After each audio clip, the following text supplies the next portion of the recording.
Stupid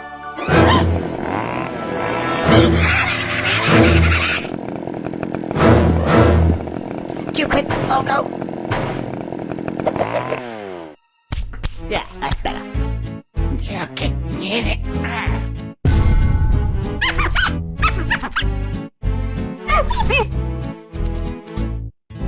Marvelous. Yo, what's good? Welcome back to the channel, y'all. And look, delinquents, I'm not even gonna hold you. This might just be Destiny 2's best event that's ever blessed the streets, and that's a fact, not an opinion. The best, Jerry, the best. Whether you play PvE or PvP, this video is gonna have a little bit of everything. Yes, you heard me right. Usually it's a PvP channel, but we just have to show, look, we have to bless the streets of everything that we literally got. We have every single god roll of all the new holofoils, such as this Festival of the Flight. I'm sorry. We also have the 𝔖𝔬𝔠𝕦𝕤, Apex, another god roll, and we also going to be showing you guys some builds with another god roll holofoil of this particular gun. So, you know, maybe you guys aren't interested in PvE since it is a PvP channel. We actually got some shice builds to show you, such as this particular build in PvP. We have 160 health, 100, or like I said, if you want to just use the chaperone, we have 170, 90, 100. So it doesn't matter what you play in this game, this video is going to have a little bit of everything. So let's go ahead and start off with PvE. Mind you, we are going to have a video after this really showcasing this gun. This is the god roll festival flight.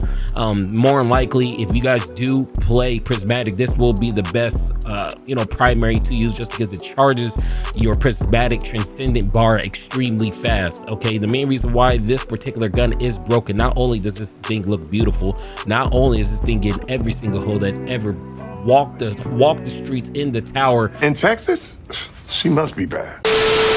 But nonetheless, this does have a crazy ass perk in Blast Distributor. Okay, dealing splash damage grants an improved bonus to grenade state. I'm not gonna go into analytics, just know when you shoot and use this particular perk, you're getting like 40 or 50 extra% of grenade added to your grenade. So right now we are sitting at 100, which means once I actually use that Blast Distributor, I will be sitting at like 140, which means I will be doing more damage on top of one for all. Being able just to shoot this in a pool of enemies is just a flat out bonus, look, a bonus damage. And then on top of that, we have abundant ammo, grants slightly increased ammo generation with a handling masterwork. Maybe this could have been something else, but nonetheless, this is the god roll you really want to be going for. I mean, there is some other perks you guys could possibly have. Ambition Assassin, Hatchling, even Elemental Honing is good. We even have another particular gun that a lot of people like to use with attrition orbs. Even though this did get nerfed, I do have another version of this. Vorpal is actually really good, but the main bread and butter of this particular gun, which is really crazy shice in the streets, has to be this one for all and Blast Distributor, and it's a holofoil as well. So this is the god roll for all of our PvE fanatics when it comes to grenade launcher, especially if you are on prismatic. Let's go, G! Let's go, G! Let's go! We have right here is the 𝕖𝕠𝕠𝕠𝕠, the Apex, 𝕖𝕠𝕠𝕠𝕠 Apex. This is the god roll you really want to be having, is heal clip and chaos reshape. A lot of people don't even know what this gun or this perk does, since it is from the brand new raid. Let's go ahead and take a read of it. This weapon gains bonus damage while in combat for an extended time, activating faster, remaining in combat for a slightly reduced duration, rewards a larger damage bonus, and periodically heals the wielder. So we're just having infinite damage buffs with healing with this perk, and also heal clip. You already know what it does, and all these other ones don't really matter. Range masterwork, shice, definitely, I'm telling you, this gun is actually really good. And we also have the god roll Fortunate Star.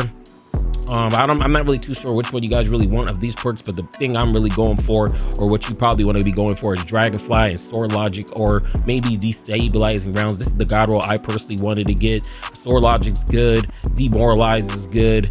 But my personal opinion, these are definitely the two particular perks that you do want. And like I said in my other videos or my other gun breakdown so far, this is definitely you know, the holofoil you really want to get. All of these holofoils do look pretty insane, and yeah, that's pretty much the god roll on that. So this is the build, as you guys can see.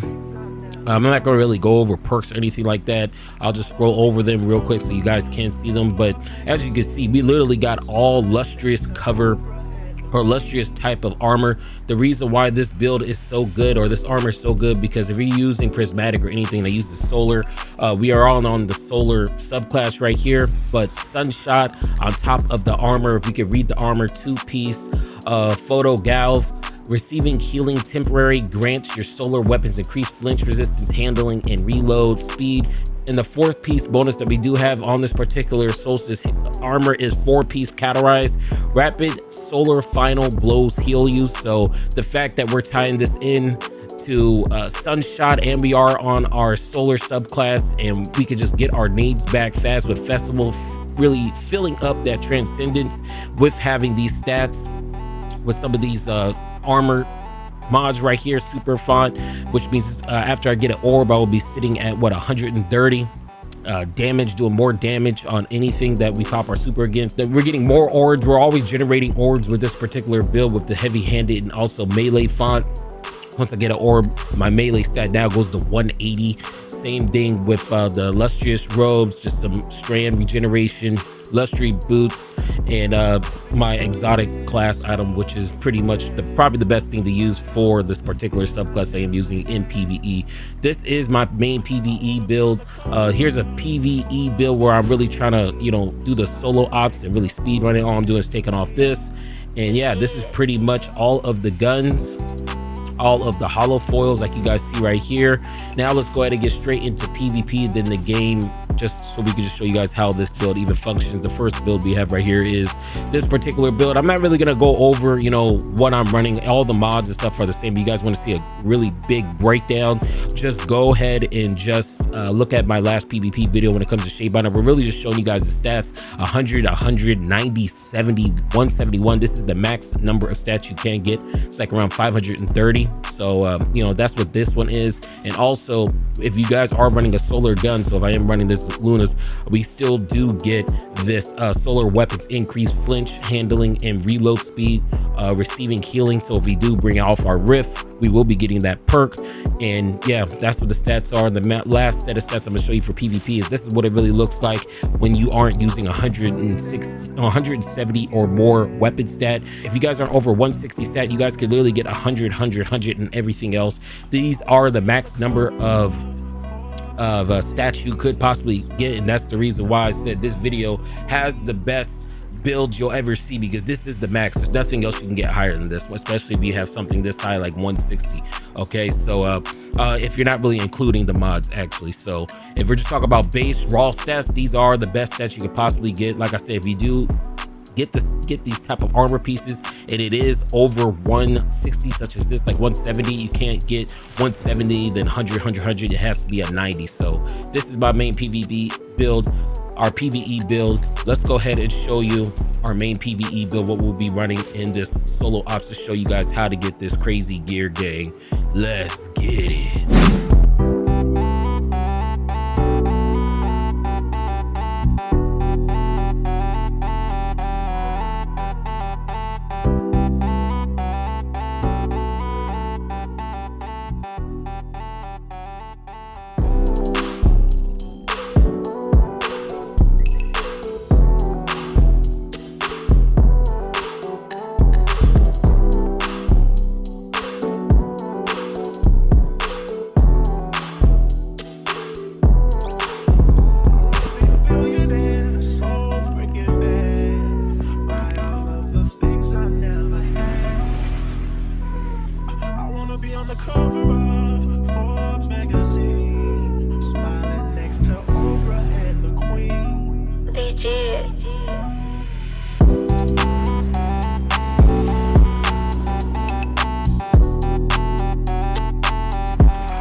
Guardians are never really alone.